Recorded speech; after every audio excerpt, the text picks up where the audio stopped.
Hello RJ വ്ലോഗ്സിലേക്ക് സ്വാഗതം. ഞാൻ ഇന്നിവിടെ ഉണ്ടാക്കാൻ പോകുന്നത് സാമ്പാറാണ്. ഇതിലേക്ക് ഞാനൊരു അരക്കപ്പ് തുവരപ്പരിപ്പ് 3 പ്രാവശ്യം കഴുകി കുക്കറിലേക്കിട്ട് ഒരു ചെറിയ കഷ്ണം സവോള, വേപ്പില, ഒരു പച്ചമുളക്, പിന്നെ കുറച്ച് ഉപ്പ്, ഒരു അര ടീസ്പൂൺ മഞ്ഞൾപ്പൊടിയും ചേർത്ത് നമുക്ക് വേവിച്ചെടുക്കാം. 3 വിസിൽ വരുന്നത് വരെ വേവിക്കാം. ചിലപ്പോൾ ചില പരിപ്പിന് നല്ല വേവുണ്ടാവും, അതുകൊണ്ടാണ് 3 വിസിൽ അടുപ്പിക്കുന്നത്.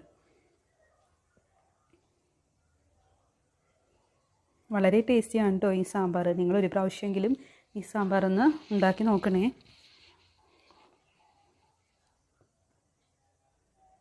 ഇനി നമുക്ക് ഈ സാമ്പാറിലേക്ക് കുറച്ച് പച്ചക്കറികൾ വഴറ്റി ചേർക്കാനുണ്ട്, എണ്ണയിൽ വഴറ്റി ചേർക്കാനുണ്ട്.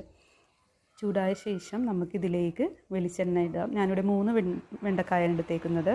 ഇനി ഇതിലേക്ക് 2 വഴുതനങ്ങ ചെറുതായി അരിഞ്ഞത് ചേർക്കുന്നുണ്ട്. നന്നായിട്ടൊന്ന് ഇളക്കി കൊടുക്കാം.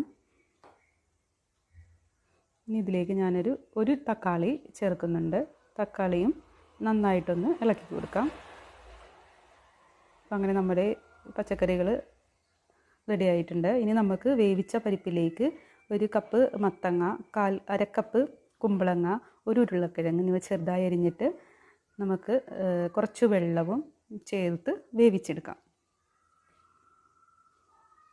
കുറച്ച് വെള്ളം ചേർത്താൽ മതി. ഇനി നമുക്ക് പുളിവെള്ളമൊക്കെ ചേർക്കാനുള്ളതാണ്. ഒരു വിസിലടുപ്പിച്ചാൽ മതി.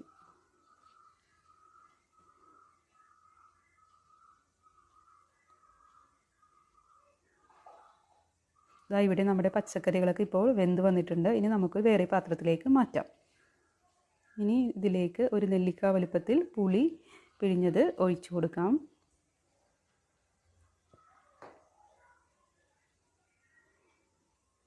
ഇനി ഇതിലേക്ക് നമ്മൾ നേരത്തെ എണ്ണയിൽ വഴറ്റി വെച്ച പച്ചക്കറികളും ചേർക്കാം.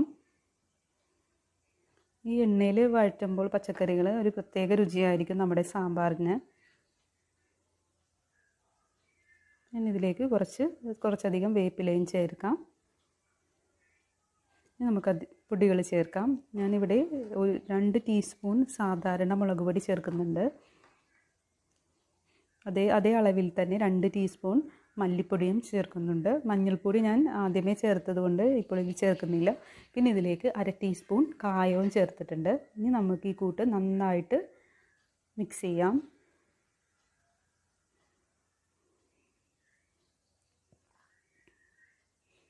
ഇത് നോക്കിയാൽ നമ്മുടെ സാമ്പാർ ഇപ്പോൾ നന്നായിട്ട് തിളച്ച് വന്നിട്ടുണ്ട്. ഒന്ന് മിക്സ് ചെയ്ത് കൊടുക്കാം. നമ്മുടെ പച്ചക്കറികളൊക്കെ ഇവിടെ നന്നായി വെന്ത് വന്നിട്ടുണ്ട്. ഇനി ഇതിലേക്ക് ആവശ്യമായിട്ടുള്ള മല്ലിയില ഇട്ട് കൊടുക്കാം. മല്ലിയില ഇട്ടാൽ നമ്മുടെ സാമ്പാറിന് നല്ലൊരു പ്രത്യേക രുചിയും മണവും ഉണ്ടാവും. ഇനി നമുക്ക് ഇതിൻ്റെ ഒരു സീക്രട്ട് ഇൻഗ്രീഡിയൻറ്റ് ശർക്കരയാണ്. സാമ്പാറിൻ്റെ ലെവലേ മാറും. ഒരു 1/4 ടീസ്പൂൺ ഇട്ട് കൊടുക്കാം. എന്നിട്ടൊന്ന് നന്നായിട്ട് ഇളക്കാം.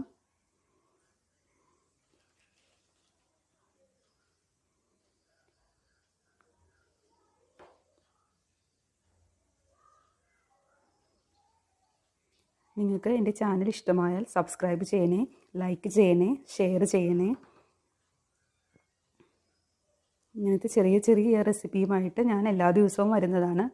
സാമ്പാറിന് ഇത്തിരി ഉപ്പിൻ്റെ കുറവുണ്ട്. ഞാൻ കുറച്ച് ഉപ്പും കൂടി ചേർക്കുന്നുണ്ട്. നന്നായിട്ടൊന്ന് ഇളക്കി കൊടുക്കാം. ഇനി നമുക്കിതിലേക്ക് ആവശ്യമായിട്ടുള്ളത് കാച്ചി ഒഴിച്ച് വയ്ക്കാം. ഒരു ചട്ടി ചൂടായ ശേഷം നമുക്കിതിലേക്ക് 1/4 ടീസ്പൂൺ ഉലുവ ചേർക്കാം. 2 ടീസ്പൂൺ വെളിച്ചെണ്ണയാണ് കേട്ടോ ഞാനിതിൽ ചേർത്തേക്കുന്നത്.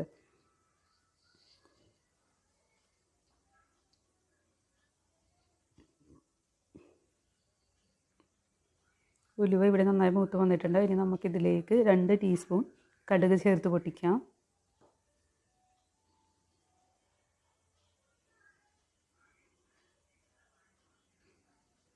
ഇതിലേക്ക് നമുക്കൊരു പിടി വേപ്പില ചേർക്കാം. പിന്നെ എടുത്ത് വെച്ചേക്കുന്ന 4 വറ്റൽമുളക് ചേർക്കാം. പിന്നെ ഈ സമയത്ത് നിങ്ങളുടെ കയ്യിൽ ഉള്ളി ഉണ്ടെങ്കിൽ ഉള്ളി ചേർക്കാം. ഞാനിപ്പോൾ ചേർക്കുന്നത് സവാളയാണ്, ചെറുതായിട്ടരിഞ്ഞ സവാളയും ചേർത്ത് നന്നായിട്ടൊന്ന് മൂപ്പിച്ചെടുക്കാം.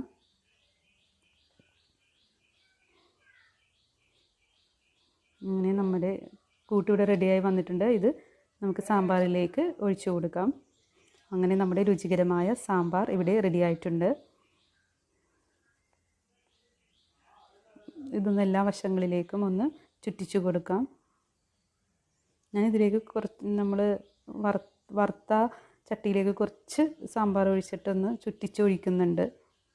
അപ്പോൾ എണ്ണയും എല്ലാം നമ്മുടെ സാമ്പാറിൽ കിട്ടാൻ വേണ്ടിയാണ്.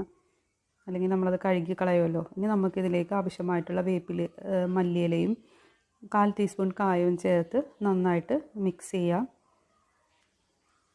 അങ്ങനെ നമ്മുടെ നാടൻ സാമ്പാർ ഇവിടെ റെഡി. Thank you.